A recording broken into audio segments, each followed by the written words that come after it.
It's a big day. I was unaware.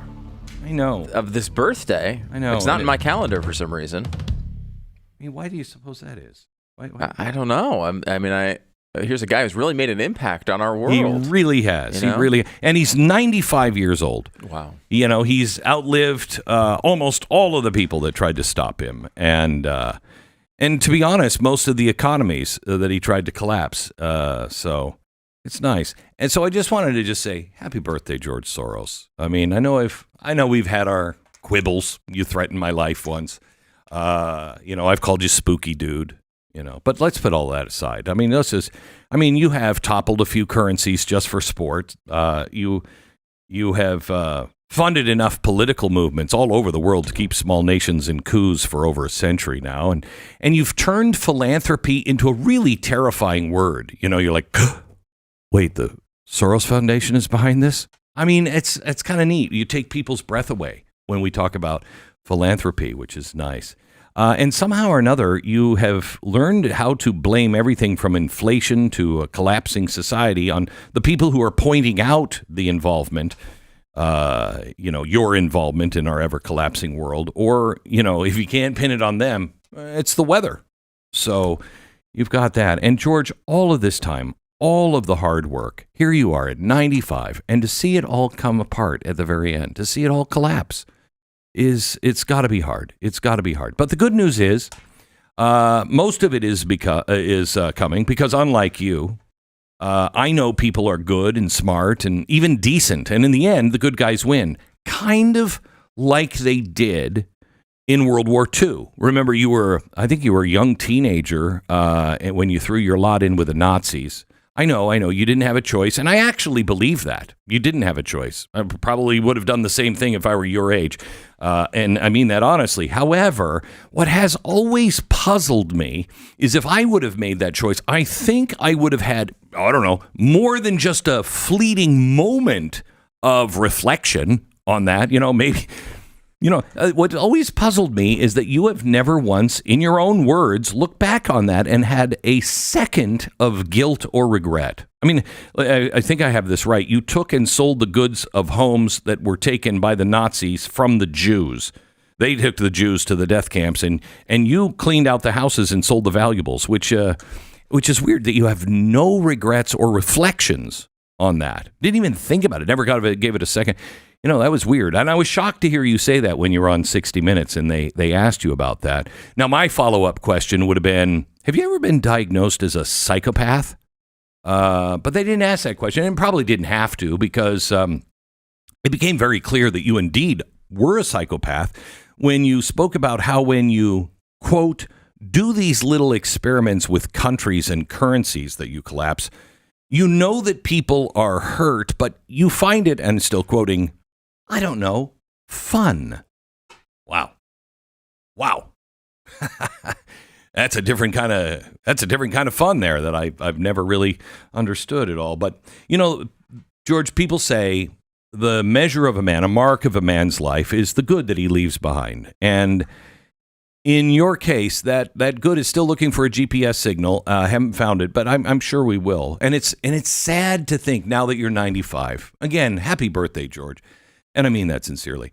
Now at 95, to think that all of your wildly, strangely young girlfriends are now clearly only with you for the money, and they might be losing some interest because the way your son is handling your money, that may be gone fast as your girlfriend's. You know what I mean?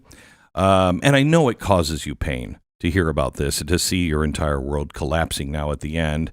And, many people might see this and see your pain and say, well, yeah, but it's kind of fun to watch that pain in George Soros, but not me. Now, I've called you spooky dude. And if it wasn't for the spooky dude good looks, of your son, Alex, I'd wonder, and maybe you have wondered this, is he really your son? Because he's nothing like you. Sure, he's spooky and everything else, but what a dope this guy is. I mean, you were the guy known for, breaking the Bank of England. That's what they called you, the man who broke the Bank of England. Your son is breaking another bank, but it seems to be yours, which is weird. Because when it comes to investing and making money, wow. What a disappointment in a son, huh, George? Wow. What went wrong there? Anyway, several countries have banned you, or your organizations from even being in their country because you were so good at what you did, collapsing currencies and societies. But when your son took control of Soros fund management, the thing you spent your whole life building. I mean, it was an empire, a global empire. In December 2021, one of the first things he did was invest $2 billion to buy nearly 20 million shares of an electric vehicle company called Rivian. And he bought the shares somewhere between $70 and $100 per share. In fact, he was so confident in your money that it was the largest one-off investments your fund had ever made. And now I hate to point out, a year later, those shares were selling for $18. And it looks like you lost over $1 billion. In fact, with the moves that he's been making with your life's work. Wow. Hedge Follow, this is a website that tracks and ranks U.S. hedge fund performances. They currently give the Soros Fund Management, your company that you dedicated your life to, a performing rating of 1 out of 5 stars, which makes it one of the least successful in the country. Wow. And another reason I wonder if he's your son is, you've always prided yourself on being the man in the shadows that never anybody could ever point to. You know what I mean? But your son is so filled with pride. Pride, something follows pride. I can't remember that saying. I should look that up. But anyway, happy birthday, George. This guy, your son, he takes selfies with some of the, frankly, they're some of the biggest losers in the political sphere right now. But, the actual influence of your life's work seems to be diminishing rapidly. In fact, in July 2023, Open Society Foundation, you guys announced that you were laying off 40% of your staff worldwide. Wow. What happened there? Was that Rivian? Ooh, does that hurt when I say that? Was it Rivian? You halted all new grants, and you completely changed your operating model, mainly because I think you were kind of getting out of money. You know what I mean? And the crowning glory, the crowning achievement of your Open Society Network under Alex was the passage of the so-called Inflation Reduction Act. I don't think people know. You were really involved in that. In fact, one of the guys that worked for Open Society, you reopened a Open Society Foundation firm there in New York so you could lobby, and became one of the biggest just for that. And in fact, he was so involved, he was actually honored with the gift of being on the floor when that passed. Wow. Gosh. Now that that's all falling apart too. Now let me ask you, when you passed that, was that because of Rivian? I hate to keep bringing that up, but the reason why I say that, at the same time your son was doing that, your son was spending at least $4 million on Stacey Abrams' failed gubernatorial campaign. And you would think to yourself, who would be this stupid? Certainly not George Soros' son. He's really, really smart. Why would he do that? Well, now it could be because at the time Rivian was starting to build a gigafactory right there in her state. And he was asking the state for, some subsidies, which, gosh, then she didn't win and all that money was flushed down the toilet. But the good news is Biden, at the very last minute, gave Rivian $6.5 billion for a loan for the factory from the Department of Energy. Gosh, this isn't one of those things that Donald Trump cut, was it? Oh, man, that's got to hurt. But at least it did wonders for Rivian share. No, the stock is now worth less than $12 a share. That kind of. Anyway, at least you have the Soros DAs, the defund the police, no bail, go soft on crime.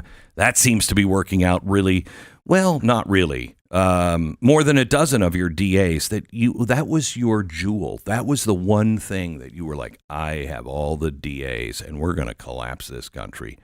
Yeah. more than a dozen have been removed from office by recalls and scandals, and just people just like, I can't do another one of these. You know what I mean? And the spike of urban crime ended up being one of the key factors in the defeat of the Democratic Party of 2024, which seems to go exactly against everything that you were trying to do. You know, the second election of Donald Trump, you know, crime, immigration, and the economy were the big topics, which had to bother you because those were your big topics too. And how it must have hurt, you know, when he won, and then what he did for energy and cutting electric car subsidies. Ooh, gosh, that one hurts again. Closing the borders, defunding all your little NGOs, now going after your sanctuary cities, and this week taking crime on in D.C., and even the liberals are saying, you know what, I don't really agree with Donald Trump, but I think he's right on this one. Man, I would imagine the mental torture of a 95-year-old man who is just, you know, just trying to make it to the pudding in the afternoon, the see your world fall apart. That torture must be relentless. But I mean, if I'm going to be honest, I kind of find it fun. Oh, now see. You see how that feels, George? When somebody doesn't recognize your pain, you might be thinking what I would be thinking. Glenn, are you a psychopath? You don't see the pain of others? No, I'm just doing a comedy monologue here, George. You actually meant that. So I wanted just to give you your perfect birthday present. And what do you get a guy who has everything? You know, you got to find something he doesn't have. And that's why I wanted to get you a soul. But I thought, no, he's already lost the one he had.